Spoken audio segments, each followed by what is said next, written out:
According gravitation chapter का है। इसमें बोला हुआ है कि right expression for gravitational force exerted by earth on a point mass m located above below and on the surface of the earth, hence deduce expression for g on the earth surface. तो सबसे पहले हमें इस, मान लो कि हमारे पास अर्थ है, ये अर्थ किसी पॉइंट मास पे कितना फोर्स एक्सर्ट करेगा, मान लो कि पॉइंट मास यहाँ पे होता या यहाँ पे होता, कहीं भी होता, या फिर इनसाइड भी हो सकता है, सरफेस पे भी हो सकता है, तो ये अर्थ उस पर कितना फोर्स एक्सर्ट करेगा हमें ये कैलकुलेट करना है।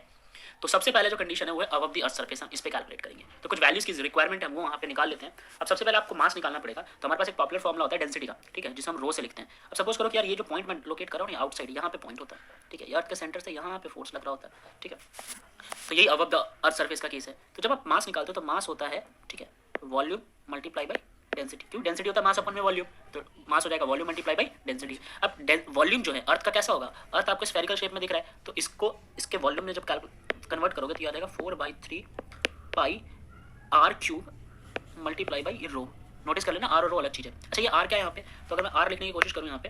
तो आर आपका ना ये रेडियस है, ये जो है ना ये आर है, अर्थ का रेडियस सेंटर से लेके, ठीक है। ओके आगे बढ़ते हैं। जब मुझे अबव द अर्थ सरफेस निकालना हो तो सिंपल सा, ये जो पॉइंट आपको यहाँ पे दिख रहा है इसका मास हो गया स्मॉल m, अर्थ का मास हो गया कैपिटल M, ये पूरा जो मास है ये हो गया कैपिटल M। तो जब हम फोर्स निकालेंगे तो फोर्स होता है force is equal to g capital M small m divided by R square. Now notice करने वाली बात ये है कि r क्या है यहाँ पे, r ये पूरी वैल्यू है, ये जो डिस्टेंस है हम r कह रहे हैं स्मॉल r, और ये जो है अर्थ का रेडियस को कैपिटल r है, तो यहाँ पे स्मॉल r कहीं ज्यादा होगा कैपिटल r के कंपेरिजन में, ठीक है, क्योंकि अर्थ के अबव है तो यहाँ पे स्मॉल r की वैल्यू ज्यादा होगी, तो ये फोर्स निकल के आ गया आपका। अब हम निकालते हैं सेकंड केस, जब अर्थ सरफेस के नीचे वो पॉइंट मास आ जाएगा, ठीक है, तो पॉइंट मास हमें अर्थ सरफेस के नीचे चाहिए। तो सपोज करो कि वो पॉइंट मास यहाँ से उठ के, इस पॉइंट से उठ के अब अर्थ सरफेस के नीचे कहीं यहाँ पे लोकेट कर रहा है, इस जगह पे आ गया, वो इस जगह पे आ गया, ठीक है, तो यहाँ से तो जा चुका है, हट चुका है, यहाँ से इसे हटा देते हैं और इस जगह पे आ गया। अच्छा अब जो भी ये वैल्यू होगी ना,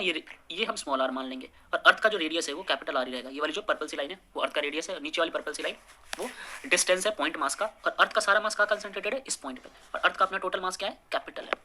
वो है कैपिटल है, और इसकी वैल्यू क्या है स्मॉल, यहाँ पे जो मास है उसकी वैल्यू स्मॉल है। ये छोटा सा गैप दिख रहा है ना, ये आपको जो छोटा सा गैप दिख रहा है, ठीक है, ये वो डिस्टेंस है, मान लो कि अर्थ के इतना नीचे वो आया चल के, ठीक है, तो ये जो इसकी वैल्यू है उसको हम डी बोलेंगे। इसको कैसे कैलकुलेट करेंगे इस डी को, तो इसको मैं लिख रहा हूँ, इसको हम डी बोलेंगे यहाँ पे, ठीक है, डी। इस डी को जो निकालोगे तो ये डेप्थ है, कितने डेप्थ में वो आया है अर्थ के, वो आएगा कैपिटल आर माइनस में स्मॉल आर, ठीक है। ओके अब सबसे पहले तो आपने ये निकाल लिया। नाउ सेकंड चीज आपको निकालनी है वो mass of this point object. ये पॉइंट ऑब्जेक्ट का मास खुद का क्या होगा, तो इसका जो मास होगा उसको हम एम आर से लिख रहे हैं यहाँ पे, एक मिनट के लिए बस, तो इसे हम लिखेंगे एम आर से, तो वो निकल के आएगा M R is equal to again वही वॉल्यूम मल्टीप्लाई बाई डेंसिटी, ठीक है, तो यहाँ पे लिखो एम आर, वॉल्यूम जो होता है इसका भी होगा 4/3, क्योंकि इसका जो रेडियस है वो आर स्मॉल आर है, यहाँ पे स्मॉल आर लिख दिया, ठीक है, और राइट मल्टीप्लाई बाई ये डेंसिटी एज इट इज चलेगा। ओके आगे बढ़ते हैं। अब आपको इसी पर्टिकुलर एक्सप्रेशन को कैपिटल आर क्यूब से मल्टीप्लाई और डिवाइड करा देना है, तो इसको आप मल्टीप्लाई करा दो कैपिटल आर क्यूब से, डिवाइड भी करा दो कैपिटल आर क्यूब से। इसका फायदा क्या होगा आप देखोगे बाद में, ये हम यहाँ पे एज इट इज लिख रहे हैं इसको 4/3 पाई। अच्छा जो स्मॉल आर क्यूब है ना, यहाँ पे जो स्मॉल आर क्यूब दिख रहा है, इसकी जगह आप यहाँ से एक कैपिटल आर क्यूब उठा के यहाँ पे डाल दो, ठीक है, तो यहाँ पे हम डाल देते हैं कैपिटल का आर क्यूब। ओके साथ में जो ये आपका डेंसिटी चल रहा है इस डेंसिटी को भी डाल दो, और ये जो स्मॉल आर क्यूब है इस स्मॉल आर क्यूब को उठा के आप यहाँ पे कर दो, आपने यहाँ पे कर दिया मल्टीप्लाई में small R cube divided by capital R cube, right. अब एक बात बताओ, ये जो पूरी वैल्यू है ना, ये वाली जो पूरी वैल्यू है ये मास ऑफ द अर्थ है, हमने पीछे निकाला था, ठीक है, मैं आपको दिखा देता हूँ, ये वाली जो वैल्यू है ये है मास ऑफ द अर्थ, ठीक है, देखो हमने जो अर्थ का मास निकाला था कैपिटल है, ये वाली वैल्यू है, ठीक, तो ये आ जाएगी कैपिटल एम। वापस चलते हैं उस स्लाइड पे, तो हम इस पूरे की जगह मैं यहाँ पे अगर लिखने की कोशिश करूँ M R is equal to, इस पूरे की जगह मैं कैपिटल एम लिख दूंगा, और बाकी R cube divided by capital R cube वो ऐसे ही रहेगा। ओके अपना जो फोर्स का फॉर्मूला होता है, जो नॉर्मल फोर्स का फॉर्मूला होता है वो होता है F is equal to G M R divided by R का स्क्वायर, डिस्टेंस का स्क्वायर, ठीक है, क्योंकि इन्हीं के बीच में लग रहा था, यहाँ पे डिस्टेंस को हम आर ही लेंगे, राइट। अब देखो जो ये एम आर निकल के आया ना आपका, ये जो एम आर निकल के आया ये वाला, इसकी जगह हम क्या पुट कर सकते हैं, इसकी जगह हम ये सारी वैल्यू पुट कर सकते हैं, तो वापस आ जाओ, फोर्स इज इक्वल टू जी, ये एम तो अपनी जगह पे रहेगा ही रहेगा, ठीक है, और बाकी सारी वैल्यू पुट हो जाएगी, तो ये एम अपनी जगह पे है, और इस एम आर की जगह हम पुट कर देंगे capital M R cube divided by R cube divided by capital R cube, ठीक है, यहाँ तक कोई दिक्कत नहीं। चलो तो आप नोटिस करो कि आपने क्या किया है, आपने इस एम आर की जगह ये सारी वैल्यू पुट करी है, ये सारी वैल्यू, ये जी एम जो था पहले भी था, जी एम अभी भी है, बस इस एम आर की जगह इस एम आर की जगह इतनी सारी वैल्यू पुट की और ये आर स्क्वायर अभी भी है, तो पूरे के डिवाइड में ये आर स्क्वायर तो अभी भी रहेगा, तो आपको पूरे के डिवाइड में ये स्मॉल का आर स्क्वायर आपको अभी भी रखना है। अब इस एक्सप्रेशन को ठीक कर लेना, तो ये जो आर का स्क्वायर है ना, ये वाला आर का स्क्वायर, ये उठ के सबसे ऊपर चला जाएगा, ठीक है, सॉरी ये उठ के यहाँ पे चला जाएगा। तो इसको सॉल्व करते हैं, इसको रिकरेक्ट करके सॉल्व करते हैं। तो यहाँ पे आ जाएगा force is equal to G M M R cube divided by capital R cube multiply by ये आर स्क्वायर ऊपर चला गया, ठीक है, ये आर स्क्वायर सॉरी ये नीचे इसके वन है, वन ऊपर जाएगा और ये आर स्क्वायर यहाँ पे चला जाएगा, तो ठीक है ओके। अब देखो यहाँ पे ये आ गया 1/में आर का स्क्वायर, इस आर के स्क्वायर से एक पावर कट जाएगा, तो जो फोर्स की प्रॉपर वैल्यू है ना आपके सामने आ जाएगी जी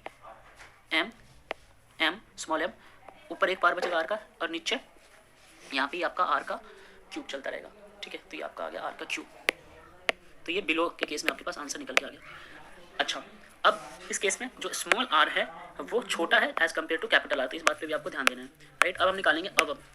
अब वाला केस निकालेंगे। सपोज करो कि हम अब वाला sorry at the point of earth surface, तो ये अर्थ सरफेस है, इसी पे वो आ गया पॉइंट मास ऑब्जेक्ट, तो यहाँ पे अपना अर्थ का मास कंसंट्रेटेड है, ठीक है, इनका ये अर्थ का रेडियस कैपिटल आर, यहाँ पे इसका मास कैपिटल एम, इसका मास स्मॉल एम, तो हम निकाल रहे हैं एट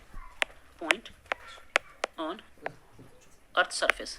ठीक है, अर्थ सरफेस के ऊपर जो पॉइंट है वहाँ पे वैल्यू निकाल रहे हैं। तो ये बड़ा सिंपल है, यहाँ पे जो फोर्स का फॉर्मूला होता है जी F is equals to G M M upon में आर क्यूब, ठीक है। अब वहाँ पे हमारा एक आर बच रहा था ऊपर जब हमने बिलो वाला निकाला था, ठीक है, उसकी जगह यहाँ पे आप ये कैपिटल आर पुट कर दोगे, ठीक है, तो यहाँ पे मैं पुट कर रहा हूँ कैपिटल आर, तो एक वैल्यू कट जाएगी, तो फोर्स की वैल्यू निकल के आएगी जी एम एम अपॉन में आर स्क्वायर, ये कब निकला एट दी अर्थ सरफेस, ठीक है, यहाँ तक क्लियर हो गया। अब इसी में एक और चीज़ आगे समझने की कोशिश करो कि जो हमारा फोर्स होता है वो होता है मास इंटू में एक्सेलरेशन, ठीक है, इसको चाहे तो मास इंटू में ग्रेविटी भी लिख सकते हैं, ठीक है, तो अभी हमारा फोर्स निकल के आया जी एम एम अपॉन में आर स्क्वायर, ये भी होता है एक और चीज़,